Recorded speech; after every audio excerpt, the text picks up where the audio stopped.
अस्सलाम वालेकुम दोस्तों, उम्मीद है आप सब लोग खैरियत से बात करेंगे यूएई और इंडिया की फ़्लाइट ऑपरेशन के मतलब। इसके अलावा ओमान में 8 लोगों को गिरफ्तार किया गया स्प्रिंग कमेटी के रूल्स की वायलेशन करने पर। आज 22 अप्रैल 2021 जुमेरात का दिन है।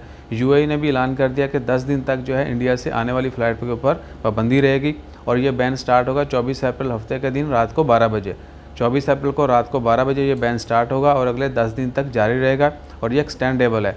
इन तमाम 10 दिनों में कोई भी फ़्लाइट इंडिया से यूएई में इंटर नहीं होगी। जबकि ओमान का जो बैन है वो शाम को 6 बजे स्टार्ट होगा और अगले नोटिस तक जारी रहेगा, यूएई का सिर्फ 10 दिन के लिए।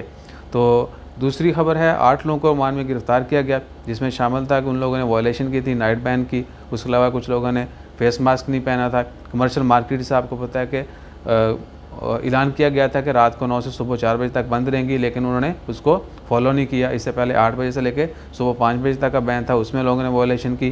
तो उन तमाम लोगों को गिरफ्तार किया गया। खारजियों को जो है जेल और जुर्माने की सज़ा हुई, जबकि उसके बाद उनको डिपोर्ट किया जाएगा। एक ओमानी को जो है जुर्माना और जेल की सज़ा हुई।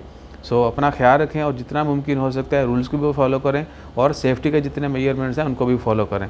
आज एक और भी केस था कि 3 माह के बच्चे को कोविड-19 का टेस्ट है उसका पॉजिटिव आया। सो इंशाल्लाह ताला खैर अभी तक वो सेफ़ है। वेंटिलेटर पे ऊपर मुंतकिल कर दिया गया था, लेकिन अल्हम्दुलिल्लाह अभी तक सेफ़ है।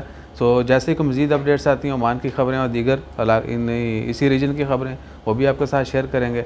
अपना ख्याल रखें। और दूसरी, बहुत सारे दोस्त अहबाब कहते हैं कि भाई बहुत तेज़ बोलते हो।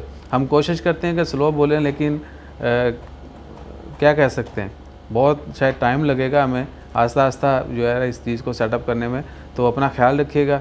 अगर आपको भी लगता है हम तेज़ बोलें तो कमेंट ज़रूर कीजिएगा, ताकि जिन्नियाँ वजन गया उस तरीके से फिर जो है ना हम एहतियात ज़्यादा करेंगे। जज़ाकल्लाह, अल्लाह हाफ़िज़।